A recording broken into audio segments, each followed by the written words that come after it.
साधुओं के पावन प्रसंग भाग 49 में आज हम स्वामी सत्य स्वरूपानंद जी के विषय में जानेंगे। 1970 ईस्वी में मायावती जाने के समय अल्मोड़ा में कई दिन था। उस समय स्वामी सत्य स्वरूपानंद विशेष महाराज के साथ परिचय हुआ।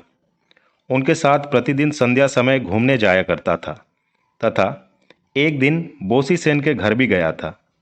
बोसी बाबू ने राजा महाराज की यह घटना मुझे बताई। उन्होंने एक दिन राजा महाराज से कहा, महाराज आप कृपण हैं। महाराज ने प्रश्न किया, क्यों कृपण कहा? बोसी बाबू ने उत्तर दिया, जिसके पास बहुत धन होता है किंतु वह किसी को नहीं देता, इसलिए उसको कृपण कहा जाता है। आप इच्छा करने से दूसरों को ईश्वर दर्शन करा दे सकते हैं किंतु वह नहीं करा रहे, इसलिए आप कृपण हैं। महाराज ये सुनते ही गंभीर हो गए और उत्तर दिया, कौन चाहता है? यहाँ तक कि साधु ब्रह्मचारी भी आकर कहते हैं, महाराज दीक्षा दीजिए, ब्रह्मचर्य दीजिए, संन्यास दीजिए, परंतु कोई नहीं कहता कि ईश्वर दर्शन करा दीजिए। विशेष महाराज बीच बीच में मायावती आया करते थे। वे विविध प्रकार का व्यंजन तथा मिठाई बनाते थे। विशेष महाराज श्री माँ के शिष्य थे। परवर्ती काल में वे अद्वैत आश्रम काशी में निवास करते थे। एक दिन संध्या को विशेष महाराज के साथ अल्मोड़ा के मार्ग पर घूम रहा था। अन्य संप्रदाय के एक परिचित सन्यासी ने विशेष महाराज से वार्तालाप करते हुए कहा, देहाकारा वृत्ति मृत्यु, अर्थात दैहिक विषय का चिंतन करना ही मृत्यु है। सत्य में ही शरीर की ही मृत्यु होती है, आत्मा अविनाशी है। उन सन्यासी की वे बातें कर मेरे मन में अभी भी गूंज रही हैं। 1986 ईस्वी में अमेरिका से वापस भारत में आकर कई दिन काशी में था। उसी समय कई पुराने सन्यासियों का साक्षात्कार लिया और उनकी बातें कैसेट में रिकॉर्ड करके रखा। उन कैसेटों से ही यह सभी स्मृति कथा लिखना हुआ। 19/10/1986 एवं 26/10/1986 को स्वामी सत्य स्वरूपानंद महाराज का अद्वैत आश्रम काशी में प्रश्न करके उनकी स्मृति कथा रिकॉर्ड किया। मैं, महाराज आप श्री माँ के शिष्य हैं, उनकी स्मृति कुछ कहिए। महाराज ने कहा, सिलेट में हम लोगों का एक समूह था। वहाँ पर ठाकुर श्री माँ स्वामी जी के विषय में चर्चा होती थी। मेरी उस समय उम्र 19 वर्ष की थी। मैं वहाँ पर ठाकुर श्री माँ के विषय में जान पाया। प्रेमेश महाराज स्वामी प्रेमेशानंद, योगेश महाराज स्वामी अशोकानंद आदि सन्यासी बहुत प्रेरित करते थे। स्वामी प्रबुद्धानंद ने 1917 ईस्वी में श्री माँ से दीक्षा प्राप्त की और सन्यासी होने के लिए प्रयत्न किया। उनके पिताजी उनको जयराम बाटी से पकड़कर ले गए। श्री माँ ने उनसे कहा, बेटा तुम्हारा अष्टम कष्टम सब समाप्त हो जाएगा। उनसे श्री माँ की बातें सुनकर मैंने श्री माँ को पत्र लिखा। उन्होंने मुझे अपने पास आने के लिए अनुमति दी। मेरे पास कुछ भी रुपया पैसा नहीं था। मैंने स्वामी अशोकानंद को, वे उस समय सन्यासी नहीं हुए थे, कहा, मेरे पास पैसा नहीं है, श्री माँ के पास जाऊंगा। वे विद्यालय में शिक्षक थे। उन्होंने श्री माँ के एक शिष्य केशव बाबू को बुलाया। उस व्यक्ति ने मुझे 20 रुपये दिए। प्रबुद्ध महाराज ने कोलकाता में एक भक्त को मेरे रहने हेतु एक पत्र दिया था। मेरे कोलकाता पहुंचने पर उन्होंने एक होटल में रहने की व्यवस्था कर दी और उसके अगले दिन हावड़ा स्टेशन ले गए। वहां पर बांकुड़ा जाने वाले एक युवक के साथ परिचय हुआ। वह भी विष्णुपुर जाएगा। हम दोनों टिकट कटाकर ट्रेन में बैठ गए। रात्रि के अंतिम प्रहर में ट्रेन विष्णुपुर स्टेशन पर पहुंची। ट्रेन से उतरने पर सुना एक व्यक्ति बोल रहा है, कोतुलपुर जाएंगे? मैंने कहा, जाऊंगा। 3 रुपया देकर बैलगाड़ी को भाड़ा पर लिया गया। जयपुर पहुंचने पर कुछ खाया। कुछ दूर जाने पर गाड़ी का एक पहिया टूट गया। गाड़ीवान ने कहा, आप लोग बैठिए, मैं गांव से बांस लाकर गाड़ी को ठीक करूंगा। वह चला गया, वापस नहीं आया। मैंने देखा कि संध्या होने वाली है। दूसरे व्यक्ति को आधा भाड़ा देकर मैं पैदल चलना प्रारंभ कर दिया। तत्पश्चात कोतुलपुर पहुंचकर मैंने कुआलपाड़ा का मार्ग जान लिया और सूर्यास्त के समय वहां पहुंच गया। आश्रम के सन्यासियों ने कहा, आज तो श्री मां का दर्शन नहीं होगा, कल दर्शन होगा। अगले दिन स्नान करके श्री मां का दर्शन करने के लिए तैयार हुआ। उस दिन तारकेश्वरानंद घर से भागकर कुआलपाड़ा में आए थे। स्वामी विद्यानंद हम दोनों को जगदम्बा आश्रम में श्री मां के पास ले गए। आसन्न प्रसवा राधु को लेकर श्री मां वहां पर निवास कर रही थी। विद्यानंद श्री मां से हमारा परिचय कराते हुए कहा, मां, ये दोनों आपका दर्शन करने आए हैं। श्री मां घर से बाहर निकलकर बरामदे में हमारे पास आकर बैठी। उनके सिर पर घूंघट नहीं था। हम दोनों की उम्र बहुत कम थी। उन्होंने मुझसे पूछा, कहाँ से आ रहे हो? सिलेट से। सुरेन सत्संगानंद कैसा है? इंद्रदयाल प्रेमेशानंद कैसा है? उन्होंने इस प्रकार सिलेट के भक्तों का हाल समाचार पूछा। उन्होंने तारकेश्वरानंद से कुछ नहीं पूछा। स्वामी विद्यानंद ने कहा, माँ, अभी स्नान करने जाएंगी, तुम लोग चलो। हम लोग आश्रम में वापस आ गए। तब स्वामी केशवानंद ने पूछा, तुम लोगों ने श्री मां से दीक्षा के विषय में कहा? नहीं, कुछ नहीं कहा। ओह, कहना पड़ता है, नहीं कहने से क्या होगा? तत्पश्चात उन्होंने ध्रुवानंद को कहा, इन लोगों को पुनः श्री मां के पास ले जाओ और श्री मां से कहना, ये लोग दीक्षा प्रार्थी हैं। श्री मां उस समय स्नान करने के लिए जा रही थी। ध्रुवानंद से सुनकर श्री मां ने कहा, कल इन लोगों को स्नान करके आने के लिए कहना। उसके अगले दिन बांकुड़ा से 4 दीक्षार्थी आए। जुलाई 1919 ईस्वी। श्री मां ने हम लोगों को एक एक करके दीक्षा दी। श्री मां की आवाज़ बहुत मधुर थी। दीक्षा के समय ठाकुर मंदिर से वे बुलाती थी, आओ बेटा। उनकी वह मधुमय कंठ स्वर कभी भूलने का नहीं। उनके नेत्रों से स्नेह और करुणा झरती रहती थी। दीक्षा के पूर्व श्री मां पूछती थी, तुम्हारा वंश शाक्त है या वैष्णव? सुना कि किसी को ठाकुर का मंत्र भी प्रदान किया था। दीक्षा के समय वे इष्ट और गुरु निर्दिष्ट कर देती थी। श्री मां स्वयं को गुरु नहीं बताती थी, ठाकुर को ही गुरु कहकर निर्देश करती थी और कभी कभी किसी को कहती थी, मुझे पुकारना, जैसे कि कटक के बैकुंठ को कहा था। लक्ष्मी दीदी ने यह सुनकर कहा, माँ, तुमने क्या कहा? कुछ भी तो नहीं। यह कहकर श्री मां ने बात टाल दी। लक्ष्मी दीदी ने बैकुंठ से कहा, तुम श्री मां को पुकारना। श्री मां लिखना पढ़ना नहीं जानती थी, किंतु उनका लोक व्यवहार अद्भुत था। वे लड़ाई झगड़ा पसंद नहीं करती थीं। कुआलपाड़ा में श्री मां के चरित्र चिन्ह को लेकर केशवानंद की मां के साथ अन्य महिलाओं का झगड़ा हुआ। श्री मां ने कहा, तुम लोग क्यों झगड़ा कर रही हो? मैं तो अभी भी जीवित हूँ। जितना चरण चिन्ह लेना है ले लो ना। दीक्षा के संबंध में श्री मां का कोई आचार अनुष्ठान नहीं था। वे पहले ठाकुर की पूजा करके बाद में दीक्षा देती थी। एक एक करके दीक्षा देती थी। सबको एक साथ दीक्षा नहीं देती थी।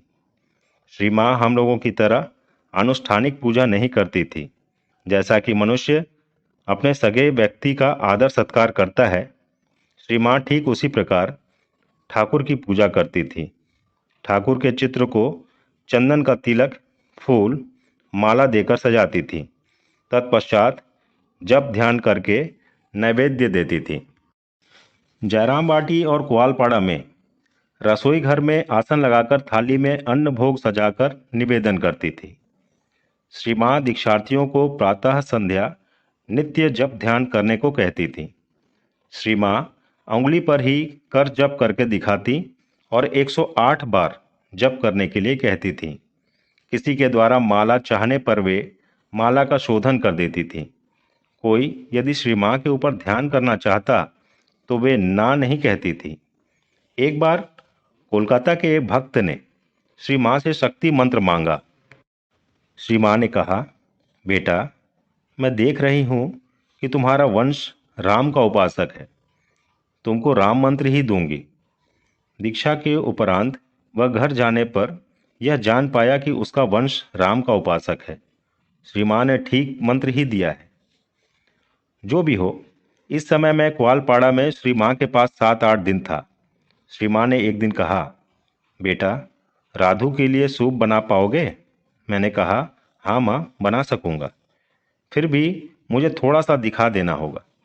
श्री माँ ने कहा, सब्जी को छोटा छोटा टुकड़ा करके घी की छौंक देकर तदुपरांत थोड़ा सा मसाला देकर जल में उबालना, वह सूप कटोरा में करके ले आना।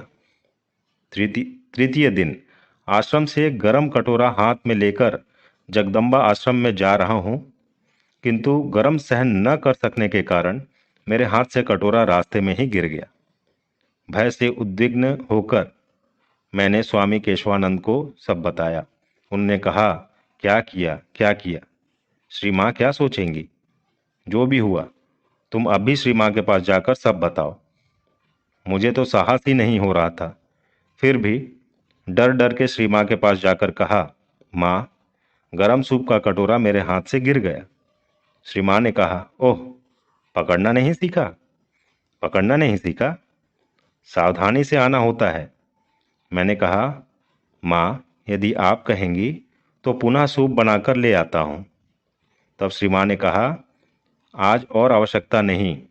अगले दिन श्री माँ ने आश्रम में संदेश भेजा कि वह लड़का सूप तैयार करे, किंतु दूसरा उसे ले आए। ग्वालपाड़ा आश्रम में 7-8 दिन रहने के उपरांत श्री माँ ने मुझसे कहा, तुम मठ में राखाल तथा शरद के पास जाओ, वे लोग तुमको जहाँ भेजेंगे तुम वहीं रहना। तदुपरांत मैं सीधे उद्बोधन गया और शरद महाराज का दर्शन किया। उन्होंने मुझसे पूछा, कहाँ से आ रहे हो?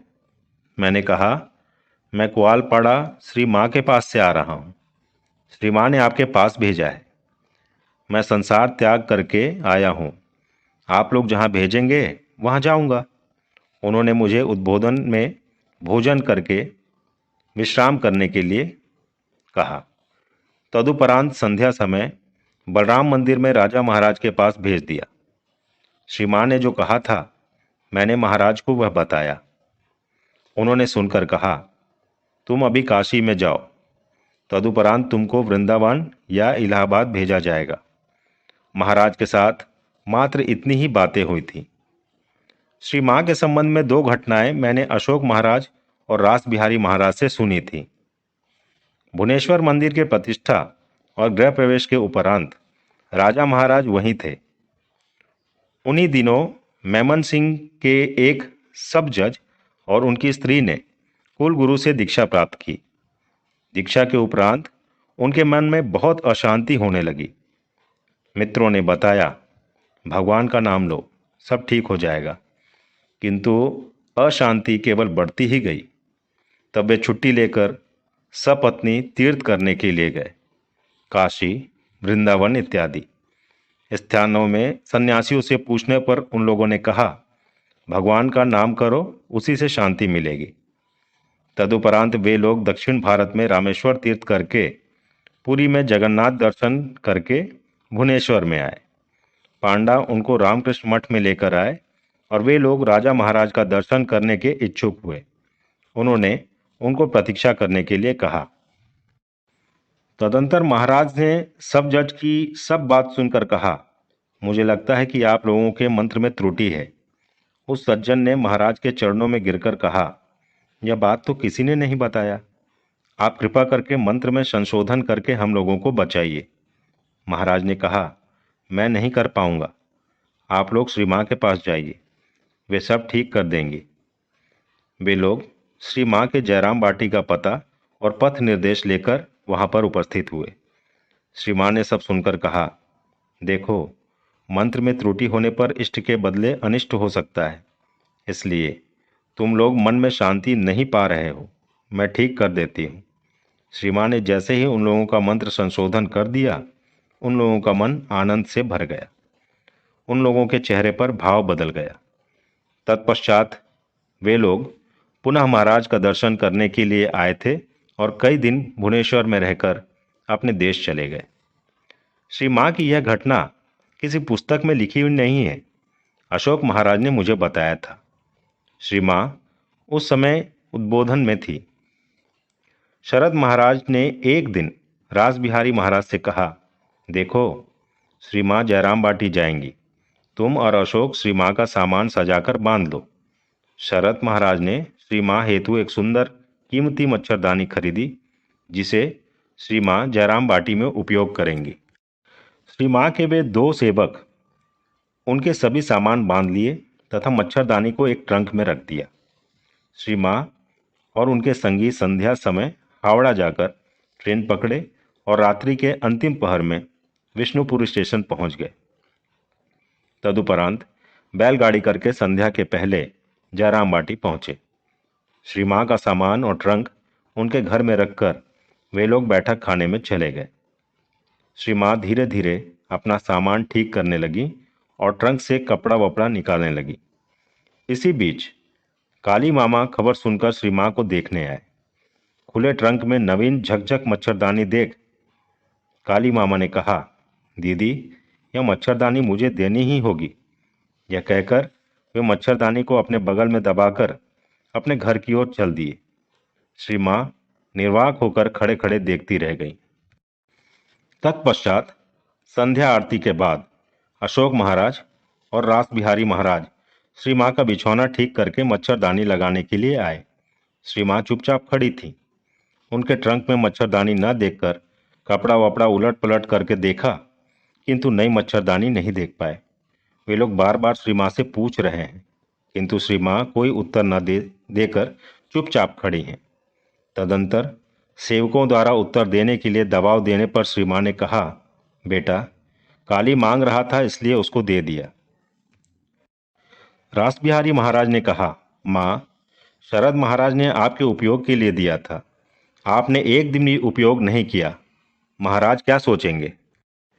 श्री माँ ने कहा, बेटा, शरद और क्या सोचेगा, तुम लोग वही पुरानी मच्छरदानी लगा दो।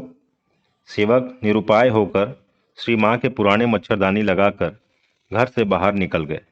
तभी उन लोगों ने देखा कि काली मामा आंगन से होकर पुनः श्री माँ के पास जा रहे हैं। तब दोनों सेवकों ने काली मामा का दोनों हाथ पकड़कर पूछा, मामा, श्री माँ की मच्छरदानी कहाँ है। दीदी मुझको दी है। दीदी ने आपको नहीं दिया है, आपने स्वयं लिया है। आपको मच्छरदानी वापस करना ही होगा।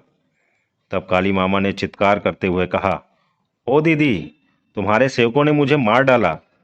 चित्कार सुनकर श्री माँ जल्दी से कमरे के भीतर से निकलकर बाहर आईं। तब काली मामा अपना हाथ छुड़ाकर अपने घर की ओर दौड़े। सेवक भी उनके पीछे पीछे दौड़े। श्री माँ ने उनको बुलाते हुए कहा, तुम लोग साधु हो, चलो चले आओ, उसके पीछे मत जाओ। काली मामा इसी बीच घर में जाकर दरवाज़ा बंद कर दिए। श्री माँ ने सेवकों को थोड़ा सा फटकार करते हुए कहा, तुम लोग सन्यासी हो, त्याग वैराग्य लेकर रहना। सामान्य मच्छरदानी के लिए झगड़ा करना ठीक नहीं। सत्य में श्री माँ त्याग और सहनशीलता का उदाहरण प्रस्तुत कर गई। सत्य में आश्चर्य होता है कि श्री माँ अपने आत्मीय जनों को कैसे माया मोह द्वारा ढक कर रखी थी, जिससे वे लोग उनको पहचान नहीं पाए। वे लोग देखते कि कितने गणमान्य लोग श्री माँ के पास आ रहे हैं, दीक्षा ले रहे हैं, पूजा कर रहे हैं, किंतु वे लोग श्री माँ का स्वरूप पहचान नहीं पाते थे। श्री माँ उनको रुपया यह वह देकर भुलाकर रखती थी। काली मामा ही श्री माँ के पास अधिक उत्पात करते थे। अंत में प्रसन्न मामा भी श्री माँ के पास अनेक प्रकार की सहायता के लिए दबाव देते थे। मैं श्री माँ को देखकर आपके मन में क्या विचार आया था, महाराज? मैं तो उस समय बच्चा था। श्री माँ को देखकर घर के माँ जैसा ही अनुभव होता था। फिर भी लोगों के मुंह से सुनता था कि श्री माँ साक्षात जगदम्बा है। मैं, श्री माँ की कोई विशेषता आपको स्मरण आ रही है? महाराज ने कहा, हाँ। श्री माँ कभी भी किसी के मन को कष्ट देकर कोई बात नहीं बोल पाती थी। गुलाब माँ स्पष्ट वक्ता थी। वे उच्चे आवाज में सीधी सीधी बात कह देती थी, जिससे कईयों के मन में कष्ट होता था। परंतु श्री माँ इस प्रकार सुंदर सजा करके बातें कहती थी कि जिससे कि दूसरों के हृदय को चोट ना पहुंचे। जिस प्रकार किसी को बाजार करने के लिए पैसा दिया, किंतु उसमें बाकी पैसा वापस नहीं किया। श्री माँ उसको कहती, बेटा, तुमको बाजार करने हेतु पैसा दिया था, तुमको और पैसे की आवश्यकता है? वह व्यक्ति लज्जित होकर कहता, नहीं माँ, मैं आपको बाकी पैसा देना भूल गया। वह तब तक बाकी पैसा वापस कर देता था। वे दूसरों को दुख कष्ट को सहन नहीं कर पाती थी। स्वयं बहुत कष्ट होने पर भी श्री माँ सब सहन करती थी। एक बार नवासन की बहू मंदाकिनी राय को निमोनिया हुआ। वह श्री माँ के घर में जमीन पर बिछौना बिछाई। घर में दुर्गंध थी। किशोरी महाराज ने श्री माँ की असुविधा को देखकर उसको जबरदस्ती करके पालकी में कोयालपाड़ा ले जाकर चिकित्सा की व्यवस्था की। श्री माँ ने किशोरी महाराज को कई बार मंदा को हटाने के लिए मना किया था, क्योंकि उसने श्री माँ की सेवा की थी और श्री माँ का आश्रय ग्रहण किया था। उसके मन में कष्ट होगा, ऐसा सोचकर श्री माँ ने सभी असुविधा सहन की थी। अंत में मंदा ठीक होकर जयराम बाटी वापस आई। बेलूर मठ की पुरानी बातें स्वामी जी के शिष्य कानाई महाराज स्वामी निर्भयानंद जी से सुनी थी। वे स्वामी जी के सेवक थे। एक ग्वाला बेलूर मठ में प्रतिदिन दूध देता था। एक दिन दूध देकर वह मठ के गेट के बाहर बैठकर शराब पिया और अनाप शनाप बक रहा था। स्वामी जी ने यह सुनकर ग्वाले को बुलाया। तत्पश्चात उससे उन्होंने पूछा, बेटा, तुम दूध में पानी क्यों मिलाते हो? शराब की अवस्था में ही उसने उत्तर दिया, हाँ, उसमें पानी मिलाता हूँ। मेरे बाप दादा गड़ा गुड़ी से पानी मिलाते थे, किंतु मैं चापाकल का पानी मिलाता हूँ। मतवाला ग्वाला की सत्य बातें सुनकर स्वामी जी बहुत आनंदित हुए। स्वामी जी सत्य के पुजारी थे। स्वामी जी जब द्वितीय बार अमेरिका गए, तब शरत महाराज के ऊपर बेलूर मठ के कार्य की देखरेख की जिम्मेदारी देकर गए। वे मठ को बहुत फिट फाट रखने का प्रयत्न करते थे। मठ में सुशील महाराज स्वामी प्रकाशानंद भंडारी थे। शरत महाराज एक दिन भंडार का निरीक्षण करने गए और देखा कि फर्श पर कुछ घी गिरा हुआ है। शरत महाराज ने पूछा, सुशील, फर्श पर घी कैसे गिरा? ऐसा लगता है कि पुलाव के भीतर से गिरा है। शरत महाराज ने हंसकर कहा, पुलाव नहीं, सोइते के अंदर से गिरा है। तो मेरी ही भूल है, सुशील महाराज ने उत्तर दिया। और एक बार मठ का कच्चा पायखाना 4-5 दिन तक साफ नहीं हुआ। मेहतर नहीं आ रहा था। बहुत खराब स्थिति है, कोई भी सफाई नहीं कर रहा है। तत्पश्चात एक दिन दोपहर में जब सभी सोने के लिए गए, तब स्वामी बोधानंद तथा दूसरे सन्यासी ने पायखाना सफाई करके गंगा स्नान किया और साबुन लगाकर पूरा शरीर साफ किया। इस ओर बाबूराम महाराज बहुत आचारी थे। उन्होंने सब सुनकर बोधानंद और सन्यासी से कहा, तुम दोनों ने पायखाना साफ किया? तुम ठाकुर मंदिर में नहीं जा पाओगे। संध्या समय शरत महाराज ने घोषणा की, इन दोनों सन्यासियों ने बहुत बड़ा कार्य किया है। इनके सम्मानार्थ आज रात्रि को लुची, तरकारी और मिठाई का भंडारा होगा। सब खर्चा मैं दूंगा। रात्रि में बहुत आनंद से सन्यासियों ने भंडारा खाया। बाबूराम महाराज ने और कुछ नहीं कहा। कानाई महाराज बहुत चंचल स्वभाव के थे। उनके भीतर डर भय नहीं था। सन्यासियों को कुछ भी नहीं समझते थे, फिर भी महापुरुष महाराज से कुछ डरते थे। उन दिनों मठ में आगंतुक कक्ष में धूम्रपान करने की व्यवस्था थी। एक दिन संध्या के पश्चात महापुरुष महाराज अंधेरे में बैठकर हुक्का से तंबाकू पी रहे थे। कान्हाई महाराज ने कमरे के भीतर जाकर सोचा कि सुधीर महाराज स्वामी सुधानंद तंबाकू पी रहे हैं। कान्हाई महाराज ने कहा, भाई सुधीर, हुक्का दो, थोड़ा सा तंबाकू पीऊं। कोई उत्तर नहीं मिला। पुनः कहा, दो भाई हुक्का। फिर भी उत्तर नहीं मिलने पर उन्होंने हुक्का को पकड़कर कहा, दे रे साला। उसी प्रकार महापुरुष महाराज ने कहा, ले रे साला। जैसे ही महापुरुष महाराज की आवाज सुनी, कहनाई महाराज दौड़कर कमरे से भाग गए। रामकृष्ण संघ के सन्यासियों की रसप्रियता देखकर हंसी आती है और यह अनुभव करा देता है कि श्री रामकृष्ण द्वारा प्रदर्शित आध्यात्म जीवन शुष्क और नीरस नहीं है।